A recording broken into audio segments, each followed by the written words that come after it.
MLC Teenmar మల్లన్నపై రాష్ట్ర డీజీపీకి తెలంగాణ రెడ్డి సంఘాల నేతలు ఫిర్యాదు చేశారు. వరంగల్లో జరిగిన బీసీ సభలో తీన్మార్ మల్లన్న తీవ్ర పదజాలంతో రెడ్డి కులాన్ని దూషించడంపై ఆగ్రహం వ్యక్తం చేశారు.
ఎమ్మెల్సీ తీన్మార్ మల్లన్నపై రాష్ట్ర డీజీపీకి తెలంగాణ రెడ్డి సంఘాల నేతలు ఫిర్యాదు చేశారు.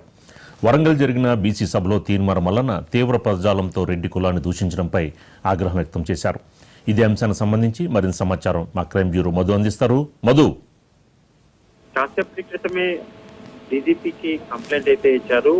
చేసినటువంటి వ్యాఖ్యలు ఏవైతే ఉన్నాయో ఆ వ్యాఖ్యలకు సంబంధించి తీన్మార్ మల్లన్న మీద ఈ కంప్లైంట్ ఇవ్వడం జరిగింది. తెలంగాణ రెడ్డి సంఘాలకు సంబంధించినటువంటి నాయకులు ఏదైతే ఉన్నారో ఆ నాయకులందరూ కలిసి ఈ కంప్లైంట్ అయితే ఇచ్చారు. వరంగల్లో జరిగినటువంటి బీసీ సభ ఏదైతుందో ఆ సభలో మాట్లాడుతూ తీన్మార్ మల్లన్న చేసినటువంటి వ్యాఖ్యలు, ఆ వ్యాఖ్యల నేపథ్యంలోనే తీవ్ర పదజాలంతో రెడ్డి కులాన్ని దూషించడం పైన వీళ్ళు ఆగ్రహం వ్యక్తం చేస్తూ కూడా బీజేపీకి అయితే కంప్లైంట్ ఇవ్వడం జరిగింది. ఈ నేపథ్యంలో బీజేపీకి ఇచ్చినటువంటి కంప్లైంట్ తర్వాత వాళ్ళు కూడా బయటకు వచ్చినారు. బయటకు వచ్చి మాట్లాడుతూ కూడా పూర్తిగా కూడా ఈ మొత్తం వ్యవహారంలో రెడ్డి కులానికి సంబంధించి ఒక కులానికి సంబంధించి తీన్మార్ మల్లన్న చేసినటువంటి వ్యాఖ్యల పైన తీవ్ర అభ్యంతరం అయితే వ్యక్తం చేయడం జరిగింది.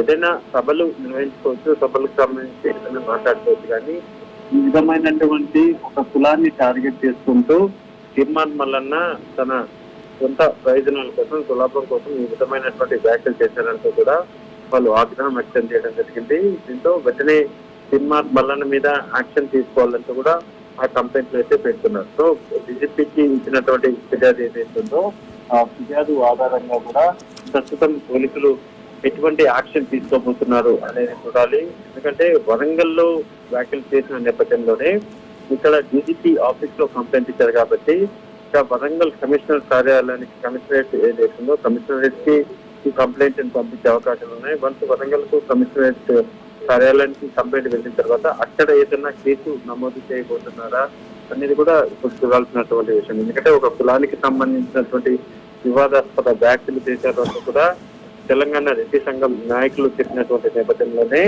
వాటన్నిటి మీద కూడా చర్యలు తీసుకోవాలంటూ కూడా ఈ కంప్లైంట్ లో పెట్టుకున్నారు. రైట్ నౌ దానికి సంబంధించి ప్రాసెస్ అంతా కూడా జరగబోతుంటారు. అంటే మధు, ఇందులో విపక్షాలు ఏం ఆరోపిస్తున్నాయంటే ఇదంతా రేవంత్ రెడ్డి తీన్మార్ మల్లన్న చేత ఈ విధంగా వ్యాఖ్యలు చేయించారు అని చెప్పిన కొంతమంది ఆరోపిస్తున్నారు. ఇందులో ఎంత మేర వాస్తవం ఉందంటారు? అది అంటే పొలిటికల్ గా క్రైమ్ పరంగా మనం చూసుకుంటే మాత్రం ఇది కేవలం బీజేపీకి ఇచ్చినటువంటి కంప్లైంట్ కేవలం తాను చేసినటువంటి వ్యాఖ్యలు ఏవైతే ఉన్నాయో ఆ వ్యాఖ్యలకు సంబంధించి చర్యలు తీసుకోవాలి అనేటటువంటిది ఇప్పుడు తెలంగాణ రెడ్డి సంఘం సంబంధించిన నాయకుల డిమాండ్. సో పొలిటికల్ గా ఎవరు ఏంటి ఎలా మాట్లాడుతున్నారు, ఏముందా అందులో నిజముందా అప్పుడుందా ఏంటి అనేది మాత్రం ఇప్పుడే చెప్పలేము. ఏం జరిగింది అనేది కూడా మనకు ఎక్స్పెక్ట్ ఏ జరిగిందనేది ఎక్స్పెక్ట్ చేయాలి. కానీ ఇప్పుడు మాత్రం రెడ్డి సంఘానికి సంబంధించినటువంటి నాయకులు డీజీపీ ఆఫీస్కి వచ్చారు, కంప్లైంట్ ఇచ్చారు. వరంగల్ బీసీ ఘర్షణ సంబంధించినటువంటి మీటింగ్ లో తీన్మార్ మల్లన్న చేసినటువంటి వ్యాఖ్యలు ఖండిస్తూ కూడా ఈ ఫిర్యాదు అయితే ఇవ్వడం జరిగింది. Right, thank you Madhu. అందరికీ నమస్కారం.